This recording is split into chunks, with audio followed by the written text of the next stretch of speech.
Good evening and welcome to Bronx Talk. The people of the Bronx know all too well that all too often plans for the economy, for Bronx healthcare, for Bronx development, and for so many aspects of Bronx life are determined by others, politicians, developers, and those with private interests. So it will come as a welcome news for the Bronx that two Bronx organizations have teamed up to create the Bronx's first comprehensive economic development strategy. They hope to accomplish this through in-person meetings and surveys, and frankly, any way they can to assess what we, the people of the Bronx, want as we move forward to build a financial structure that includes all of us and leaves no one in the Bronx behind. Tonight, we're thrilled to examine this uniquely Bronx approach to determine our own future. Please join me in welcoming back to Bronx Talk the architects of the plan, the Director of Economic Development for the Bronx Economic Development Corporation, Marshall Strawbridge. Nice to have you with us. Thank you, Gary. And the Executive Director of the Northwest Bronx Community and Clergy Coalition, Sandra Lobo. Nice to have you back to the program. Marshall, let's just start with you.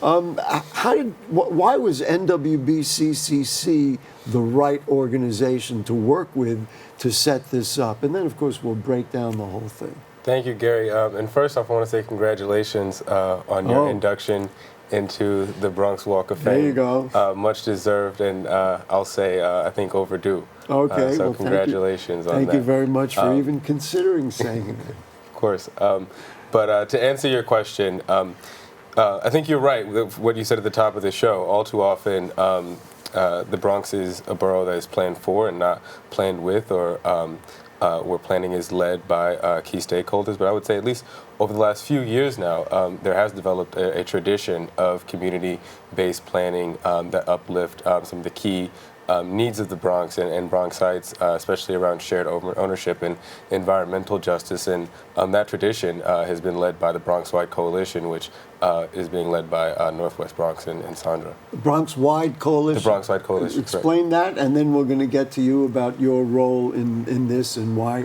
for you, this is an appropriate thing. Sure thing. So the Bronx-wide coalition is a coalition of Bronx-based organizations from across the borough who touch on a range of issues, from housing to community development to education, faith-based institutions who came together in 2019, right? 2019 to develop the Bronx-wide plan, which is a people-centered economic development plan. So what we're doing with the Comprehensive Economic Development Strategy is really uplifting a lot of the work that's gone on over the last few years. And so these are many of the organizations, much like NWBCCC, that really care about our communities, that serve our communities and have common interests.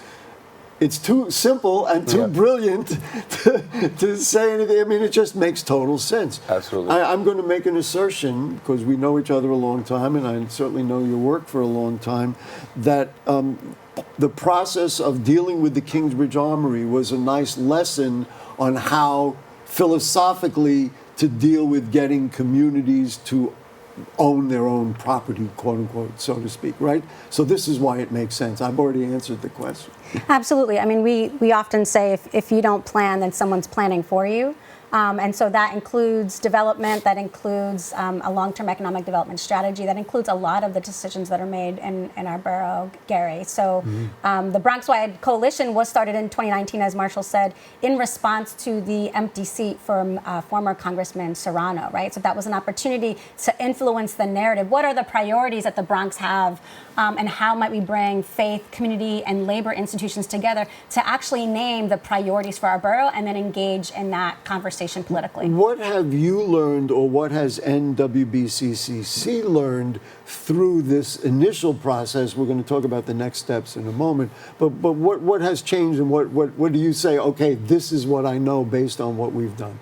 Yeah, I think what's really special about the work that we're doing with the BXEDC is the framework from which we apply to do this long-term economic development strategy, which really focuses on building community wealth and thinking about a just transitions, right? How do we think about environmental sustainability through the lens of what are the workers that will do the work and what are the businesses that will gain from that work. And so that's the framework that is critical to this work. You know, people will say, okay, you know, we know what's going on in the federal government. You know, we know where the Bronx fits or doesn't fit into a lot of that. But you have the success in some of these areas already, so it actually can be done. And as you well know, I had a couple of your personnel on here talking about a very large victory over a landlord who wasn't doing the right thing, and now ownership of that property is kind of moving toward the tenants. That's a good microcosm of what we're talking about. Right. Marshall, something I didn't fully understand in the materials I got was that this is billed as the first federally certified comprehensive economic development strategy called CEDS. Right. What is CEDS, and where does that fit into all of what we're talking about? So the United States Department of Commerce, particularly the Economic Development Administration, designates certain regions as what are called economic development districts. Economic development districts are prioritized when it comes to delivering federal funding for community and economic development. As of right now, there's only one borough within the 5 boroughs designated as an economic development district, and that's Brooklyn. The first prerequisite to designating a region... I guess they don't know we're here. That's why we're shouting. That's what we do here at BronxNet. Right. So this is really an opportunity for us to take that initial step at having the Bronx be designated as an economic development district and having this plan be the recognized economic development strategy for the borough with the federal government. And we know what's out there with the federal government right now. Is there any concern about that, or this is a program that you feel strongly about and that the government is fully supporting? So I'll respond to that on 2 points. One, it is a program that the government is continuing to support, and I'll just say this administration is not permanent, so we're thinking much longer than the next 4 years. But I would say beyond that, I think that it's good not just for the borough to have this plan in front of the federal government, but also the connections and alignment that we're building with stakeholders from across the borough by having them take part in this strategy are valuable, not just for our relationship with the federal government, but our relationships to each other as we grow. I'll ask you both this question. I'll start with you. Why now? Is this a good time for this, or is this the culmination of a lot of internal work? And then you'll get that question next. What do you think? Oh, I think that...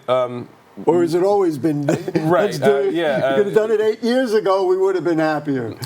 I think that's my real answer is, this could have happened 5 years ago. But in reality, I think that it is a particularly critical point right now, because I do believe that the Bronx is at an inflection point. You look at like the South Bronx waterfront, you look at the Metro North stations coming and some of the rezoning associated with that, and I think that it's very clear that we are at a moment where we're seeing a lot of investment coming into the borough, and so there are questions about the stakeholders who are here now as to what that means to our current tenants, our current small businesses and institutions, and so I think that this strategy is an opportunity for us to affirmatively codify those stakeholders' vision for the borough's economy.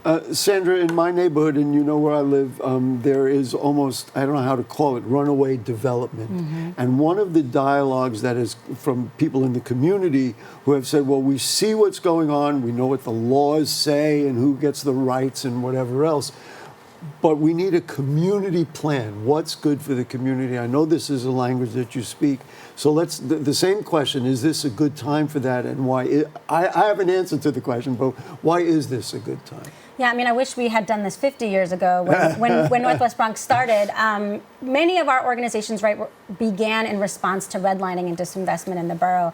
And I think we've all been doing an incredible job of organizing our neighborhoods. In the same way you're saying we need a community plan, we're actually suggesting that we actually need a borough-wide plan. And the challenges have been that we're creating neighborhood plans or community plans, but the issues are much greater, right? They're regional challenges that we face. And so creating a neighborhood plan doesn't address the larger forces at play when it comes to real estate or other kinds of issues. You know, it's interesting, having sat in this seat so many years, one of the things that has developed is that there are interrelationships between our neighborhoods. The same right. things that you talk about, let's say, in the Kingsbridge and Fordham area, are same things they're talking about on Burnside Avenue, are the same things they're talking about in Soundview. And I really appreciate the interrelationships of these kinds of things. So what are some of the challenges that you think you're asking Bronxites to tell you how to address? You can have that first. Yeah, I mean, I think at the core of that question is understanding who are we asking those questions of. And so part of this process is looking at the various sectors and looking at various stakeholders, right? So we have done focus groups with stakeholders across different sectors. We have done data analysis across key economic areas of the Bronx, but we're also asking the public, right? We're asking small business owners, we're asking tenants, we're asking all folks across the borough to understand from their vantage point, what do you see? What are the challenges that you're experiencing? We're also asking elected officials, right? Each elected official has a particular vantage point, and they understand not just where the challenges are, but where are the opportunities, right? Where are the assets that exist in our community? How can we leverage those assets to build shared wealth across the borough? You know, I feel like, because obviously we know the people of the Bronx, that if I walk into the deli and say, hey, what do you think? I'll get 50 really good answers, and you really get some clues. One of the things, Marshall, that I am understanding here is that there's a 30-year plan. Is that what we're looking at here? And really paving away a longer future than just say, okay, what are we doing with this mayoral election, or those kinds of things? Right. So the idea is for this plan to include big ideas, and big ideas take time to implement. And not only that, but that's the same time scale that a lot of the other developers and folks who plan for the Bronx think on as well. And so in order to implement interventions that really create lasting change, that's really the sort of scope that we need to adopt here. Elected officials are going to change 30 years. Nobody's going to be there that long. How do you weave something that isn't subject to whoever the next, whether borough president or mayor or city council members are? I mean, I thought that was just so interesting. I'm all for it, but how do you see far enough out there so the infrastructure is that a couple of new elected officials say, yeah, we don't want to do that? So the SEDS document will ultimately have two parts. One will be a SWOT analysis, which is essentially a narrative of the economic conditions of the borough as they are now, and trends that we identify based on the data analysis and focus groups that Sandra mentioned earlier. The second half of it will be an action plan, which will include discrete plans and projects that respond to those findings. And so that action plan will really serve as a step-by-step guide for what elected officials, funders, organizations like BXEDC and Northwest Bronx can be engaging in directly in order to execute the said strategy. Sandra, this is a really cool thing. I mean, I'm assuming, and again, I know you and I know your work, but this is the kind of thing that really long-term, broad vision that you've been working on, and NWBCCC has been working on for years, right? This is a big thing. Absolutely. The Bronx-wide coalition that we mentioned earlier started in 2019 to do those nonpartisan political agendas, but then decided, you know what, we actually need this long-term economic development plan. So we began those steps informally with faith, community, and labor institutions. The invitation to work with the BXEDC just formalized that process and built upon the assets that we were already engaging across the borough. So that's very interesting, because you might talk to all the leaders of the other nonprofits. I mean, whether it be WEDCO or Bronx Works. I mean, there's so many. I don't want to leave anybody out. But then the addition of in essence, a governmental agency and those resources, and saying, okay, let's put that together. That probably makes a lot of sense. Okay, so people in the Bronx are watching and they're saying, you know, this is a very good idea. How do they get in? We've got the website, right? So we're asking people to register for a survey. What do we got? There's a couple of ways that people can get involved. There's a survey that people can fill out that has their opportunity to share the challenges and assets do you want us to show that? We have the link is there, and let's show it on the screen, and you can see exactly what it is. this. Go ahead. Keep And then going. the second way is we've already done 2 public assemblies, but we have 2 more. So we're hosting public assemblies across the entire borough. People have an opportunity to engage in that process and give us their input that way. Okay, so right here, the first tab there, that's what the thing looks like. It says register for the assemblies that you just talked about. And then the second one is fill out, and there's how you register for the assemblies. And then the second one is to fill out the public survey. So what's in the survey that you think people would be interested in knowing about? It's essentially questions intended to glean from Bronx residents what they're seeing now, what they're experiencing from an economics perspective, and from them to tell their story about what they see in the borough and what they want to see going forward. And each of those responses will be taken into consideration and added into guiding what we ultimately produce in our strategy. Talk about Sandra mentioned the assemblies. Talk about the assemblies that you've done. There was a labor union involved. Talk about that a little bit, if you would. Sure. So our first assembly was in the northwest section of the Bronx. We're doing 4 for each quadrant of the Bronx, and essentially, so labor is local 79. Correct. Okay. Correct, and that's just reflective of the different partners that we've engaged with throughout this process, and who are represented in terms of members of the public and stakeholders who we're engaging with throughout this process. The public assemblies are essentially opportunities for us to, one, orient our folks to the shared values that really underpin the SEDS, and then to give us a chance to, in addition to the surveys, in a face-to-face way, walk them through what we intend to do with the SEDS and gather from them in a more engaged way what they want to see the strategy. Did you hear from people already? I mean, and my curiosity is, did you hear anything that was surprising, or like, of course, or what did you glean out of that? Oh, we've gotten over 100 survey responses so far. We've had. And there are going to be thousands. We certainly hope we're going to make that happen. That's the plan. It haven't dug into it yet, but I'm sure that'll be a substantive contribution to how we. Sandra, I got a long list: housing, land and healthy neighborhoods, small business support and resilience, education and workforce training, manufacturing, innovation and technology, finance, grow good jobs. Obviously, support small businesses. That's something that Marshall's, of course, is very involved in, and strengthen Bronx neighborhoods for decades to come. That's on the list. What stands out to you? Is there something that you would prioritize and say, you know what, this really ought to be first? Or what do you think people will respond to initially, and the people who are watching us will log in and do it? I'm going to avoid your question, Gary, and suggest that we actually think more critically about the analysis, the approach at which we think about all of those areas. So instead of just thinking about, maybe it's housing, which certainly is going to be at the top of most people's list. Many people's, yes. But for us, it's thinking about how do we build shared ownership of housing in the Bronx, rather than how do we address housing through just one particular lens. Same thing for workforce, same thing for businesses, all of the manufacturing. The question really is, how do we build shared wealth across the borough for everyone who lives here? And then what happens after some analysis is done? I'm sure you've got a timeline in there somewhere. Then sit around and a bunch of people discuss what we should do. I'm just trying to visualize the next steps, mostly for the people of the Bronx. So we have a strategy committee that is actually helping guide this process, and that includes representatives from across all of the sectors. So from anchor institutions, finance, real estate, community organizations, and those are the folks who are going to be digesting a lot of the data that is being pulled from across the sectors, from across the stakeholders, and identifying those strategies that will ultimately identify projects that we want to execute moving forward.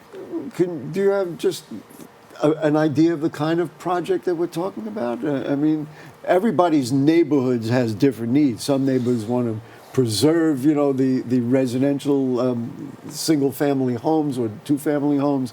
Other neighborhoods say we've got a lot of space. We really need to develop stuff. How do you view what you think you're going to get out of this? You don't know.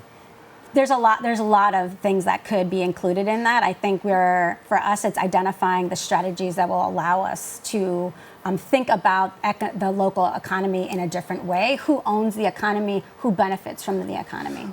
Marshall, just in terms of the governmental part of it, you guys, the EDC, you're totally behind this concept. I mean, this is a very big thing. Other than the number of people you talk to and the deals you make, just put this in the specter of everything going on at EDC, including the Bronx Ball, which is going to be this week.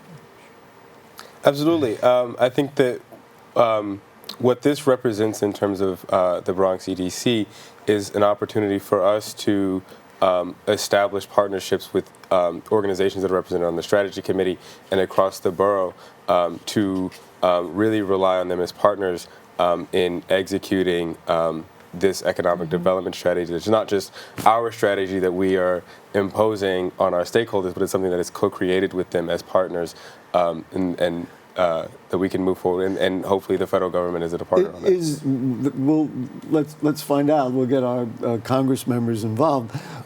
Is there a template, or is this really, a new vista that we're doing, or has this been done anywhere in this way, or is this just, like so many things, Bronx created? It was actually the first step of the SEDS development planning process, was to look across the country and identify other SEDS or other economic development strategies that promoted our shared values. And I mean, I think picked and pulled from a bunch of different places, but I'm pretty confident that in terms of our level of commitment to economic democracy and shared ownership and just transition, we really are leading the way, especially in a community like the Bronx. One of the things, the single word that's on the list that I just read to you is the word finance. How do we impact the financing of whether it be housing projects or other kinds of projects, or people say in my neighborhood we need to have a new park or whatever it is? How does that work? Or am I off base thinking those are the things involved with finance?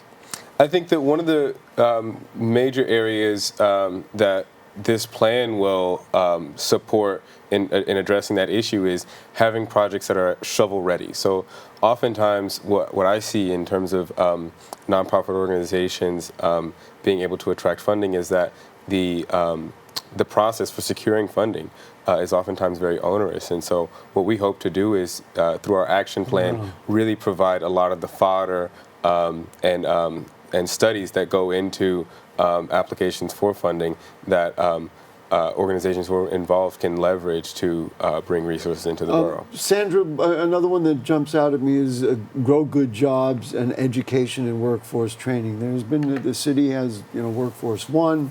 There have been so many different training programs. I know the borough president, for example, has run a number of job development programs for different sectors. I think there was one for people who with special needs and all that. And we have so many sectors in the Bronx. How do we do that? Are we doing it inefficiently now, or you're hoping there are better ways? How do you see that? Because to me, that we want to have people be able to live and work for themselves as opposed to living off something else. Absolutely. I think there's a couple elements to that. I think one is thinking about what kind of jobs are we training people for? Are they high value jobs? Where are they on the ladder? And how does that help ensure that people can sustain their families on those wages? I also think it's about thinking about how do we move people from learners to workers to potentially owners, right? How do we move people through a ladder to understand that they can take on various roles within the economy? Needless to say, the Bronx is the borough of universities, and some of our colleges just became universities. We know that. Seems to me something like that, aside from the fact that you can run training programs, vocational programs, and all that, is going to have to get a buy-in from the many colleges. That you're nodding your head yes, right? Absolutely. And are colleges yet part of this process? If not, hey folks, we got something for you. I think we have all three CUNYs, Manhattan University and Fordham University on the represented That's a on the good strategy start. committee, and those who aren't on the strategy committee will certainly be engaged with. The higher I think we want to get institutions. our CUNY friends involved because we've got 3 wonderful CUNY institutions here, and they're filled with students who just want to do stuff. And you know, listen, Lehman College just built a new nursing building. I mean, if you're talking about how to improve healthcare in the Bronx, I'll start over there. Sandra, let's start wrapping it up. Give the message to everybody, and now you're on TV for everybody, not only the people in your community, about what the opportunity is here and why you recommend they go to the website. We can put the website up on the screen, and why they go there and start weighing in on what they think. Absolutely. I think the main ask or call to action to Bronxites is that they need to be part of forging their own future. And so their participation in these assemblies allow us to really identify where are the strengths and where are the challenges across the borough and what roles Bronxites should be playing moving forward. I'm going to add in that opportunity knocks, and if you never open That's the right. door and then say, gee, how come they never listen to me? How come they, I'm in my neighborhood and listen in my community? I'd be the first one knocking on the door because there's some development there that just makes no sense. Let's give you a chance to also to sum it up for people who are watching, people in the Bronx who are going to say, this is kind of a good idea. What should I be thinking about? I think that. I think my hope is that folks really see it as an opportunity to have a voice in shaping the future of the borough. And I would also add that the more voices we hear from, the more people we are able to engage with, the more legitimacy this plan holds. The more this is co-created with as many Bronxites as possible, the more likely we are to be able to make significant progress towards achieving the pillars of the strategy. I just think this is, as I said, a wonderful opportunity. It's innovative. Of course, it's done in the Bronx. Who else innovates better than we do? So let's see. It is just an extraordinary thing. You folks are getting together, giving Bronxites the opportunity to pave their own future. How unique, how important, how wonderful. Thank you so much. We're going to thank everybody involved, certainly to Marshall Strawbridge and Sandra Lobo. And we thank our producer is Rebecca Hemmick. The director is Will Guzman. Relis Encarnacion is on graphics. Ian Neville is on audio. The editor is Yessi Diaz. We have a cast of thousands working for us here in the studio. Marty is here, as she is every week. And then, of course, it's all about the people of the Bronx. You too. Without you, we got nothing. So if the creek don't rise and the curtain don't fall, I'll be back here next week. Good night.